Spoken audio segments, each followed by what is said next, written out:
ರಾಯಚೂರು ಜಿಲ್ಲೆಯ ಮಾನ್ವಿ ತಾಲೂಕಿನ ಚಿಕ್ಕಲಪರ್ವಿ ಕ್ಯಾಂಪ್ನಿಂದ ಬುತ್ತಿನಿ ಕ್ಯಾಂಪ್ವರೆಗಿನ ರಸ್ತೆ ಅಂದಾಜು ವೆಚ್ಚ 2 ಕೋಟಿ.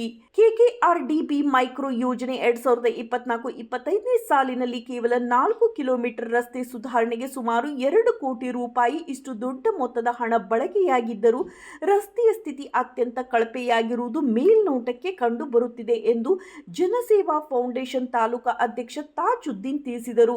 ರಸ್ತೆಯ ಡಾಂಬರೀಕರಣವು ಅತ್ಯಂತ ತೆಳುವಾಗಿದ್ದು ರಸ್ತೆಯ ಅಂಚುಗಳು ಈಗಾಗಲೇ ಕಿತ್ತು ಬರುತ್ತಿವೆ. ಜಲ್ಲಿ ಮತ್ತು ಮಣ್ಣು ಸರಿಯಾಗಿ ಮಿಶ್ರಣವಾಗದೆ ರಸ್ತೆಯ ಮೇಲೆ ಹರಡಿಕೊಂಡಿದೆ. ಕಾಮಗಾರಿ ಕಳಪೆಯಾಗಿದ್ದರೂ ಸಹ ಸಂಬಂಧಪಟ್ಟ ಇಲಾಖೆಯ ಅಧಿಕಾರಿಗಳು ಇದಕ್ಕೆ ಉತ್ತಮ ಗುಣಮಟ್ಟದ ಕಾಮಗಾರಿ ಎಂದು ವರದಿ ನೀಡಿರುವುದು ಭ್ರಷ್ಟಾಚಾರದ ಸಂಶಯವನ್ನು ಹುಟ್ಟುಹಾಕಿದೆ. ಸಚಿವರೇ, ಶಾಸಕರೇ, ಒಮ್ಮೆ ಬಂದು ಈ ಕಾಮಗಾರಿಯನ್ನ ನೋಡಿ. ಇದೇನಾ ನಿಮ್ಮ ಅಭಿವೃದ್ಧಿ ಕಾಮಗಾರಿ ಎಂದು ಜನಸೇವಾ ಫೌಂಡೇಶನ್ನ ಆಗ್ರಹ. ಕಳಪೆ ಕೆಲಸಕ್ಕೆ ಉತ್ತಮ ಎಂದು ಪ್ರಮಾಣ ಪತ್ರ ನೀಡಿದ ಅಧಿಕಾರಿಗಳನ್ನು ಅಮಾನತುಗೊಳಿಸಿ ತನಿಖೆ ನಡೆಸಬೇಕು. ಗುತ್ತಿಗೆದಾರರ ಕಪ್ಪು ಪಟ್ಟಿ. ನಿಯಮದಂತೆ ಕೆಲಸ ಮಾಡದ ಗುತ್ತಿಗೆದಾರರನ್ನು ಶಂಕರಗೌಡ ಚಿಕ್ಕಲಪರ್ವಿ ಅವರ ವಿರುದ್ಧ ಸೂಕ್ತ ಕ್ರಮ ಕೈಗೊಳ್ಳಬೇಕು ಎಂದು ಜನಸೇವಾ ಫೌಂಡೇಶನ್ ತಾಲೂಕಾ ಅಧ್ಯಕ್ಷ ತಾಜುದ್ದೀನ್ ತಿಳಿಸಿದರು. ವರದಿ ಬುಡ್ಡಪ್ಪ ಕರೇಗುಡ್ಡ.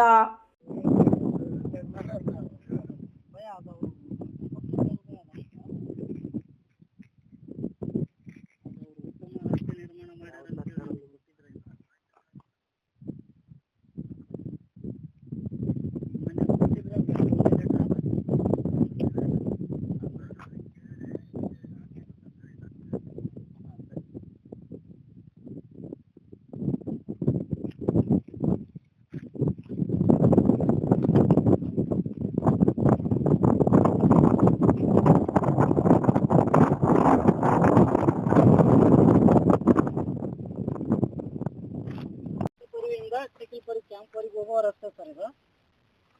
ಕೆಆರ್ಡಿಪಿ ಯೋಜನೆ ಅಡಿಯಲ್ಲಿ ಆದಂಥ ಸುಮಾರು 2 ಕೋಟಿ ರೂಪಾಯಿ ವೆಚ್ಚದಲ್ಲಿ 4 ಕಿಲೋಮೀಟರ್ ನಿರ್ಮಾಣ ಆಗಿರತಕ್ಕಂಥ ಡಾಂಬರೀಕರಣ ರಸ್ತೆ ಸರ್ ಇದು. ಇದರಲ್ಲಿ ನೋಡಿ ಸರ್, ಉತ್ತಮ ಗುಣಮಟ್ಟ ಅಂತೇಳಿ ಇದು ಮಾಡಿದ್ದಾರೆ.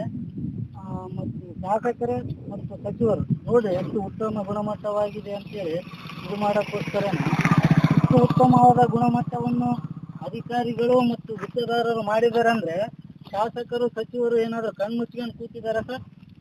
ಅಧಿಕಾರಿಗಳೇ ನೋಡಿ ಇಲ್ಲಿ ಸ್ವಲ್ಪ ಇಷ್ಟು ಗುಣಮಟ್ಟವನ್ನು ತಾವು ಒಮ್ಮೆಯಾದ್ರೂ ಇಲ್ಲಿ ಸ್ಪಾಟಿಗೆ ಬರ್ರಿ,